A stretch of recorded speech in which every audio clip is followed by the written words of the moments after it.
میری بہن نازیہ کا منگیتر مہربان عرصے سے لاپتہ تھا۔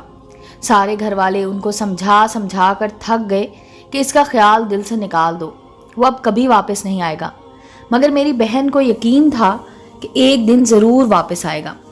نازیہ کی نہ امید ٹوٹی اور نہ یقین، حالانکہ مہربان کو گم ہوئے 15 برس بیت چکے تھے۔ وہ ہمارے تایا کا بیٹا تھا۔ جن دنوں گم ہوا وہ 9ویں کلاس میں پڑھتا تھا۔ مہربان سے نازیہ کی منگنی اس کی گمشدگی سے 1 برس پہلے ہو گئی تھی، کیونکہ ہمارے خاندان میں کم عمری میں ہی بچوں کی نسبت طے کر دی جاتی تھی اور لڑکیاں اپنے منگیتروں کی صورت دل میں بسا لیا کرتی تھیں۔ نازیہ نے بھی نسبت طے ہونے کے بعد مہربان کو دل میں بسا لیا تھا۔ نازیہ کی عمر اس وقت 12-13 برس تھی اور مہربان 15 برس کا تھا۔ مہربان کے اسکول میں لڑکے صفائی خود ہی کیا کرتے تھے۔ اس روز دوسرے لڑکوں کے ساتھ مہربان کی باری تھی۔ وہ صبح 6 بجے اسکول کے لیے گھر سے نکلا تھا، کیونکہ 7 بجے تک صفائی ختم کرنی ہوتی تھی۔ وہ پیدل جا رہا تھا کہ رستے میں اسے 3 آدمیوں نے گھیر کر اغوا کر لیا اور ویگن میں ڈال کر لے گئے۔ مہربان کی عادت تھی کہ وقت پر اسکول پہنچ جاتا تھا اور چھٹی نہیں کرتا تھا۔ جب وہ اسکول نہیں پہنچا تو ٹیچرز اور دونوں لڑکے جن کی باری تھی پریشان ہو گئے۔ ان لڑکوں میں ایک کا نام حسام تھا، جو رشتے میں ہماری پھپھی کا بیٹا تھا۔ بہت زیادہ فکر مند ہوا کہ آج مہربان کیوں نہیں آیا۔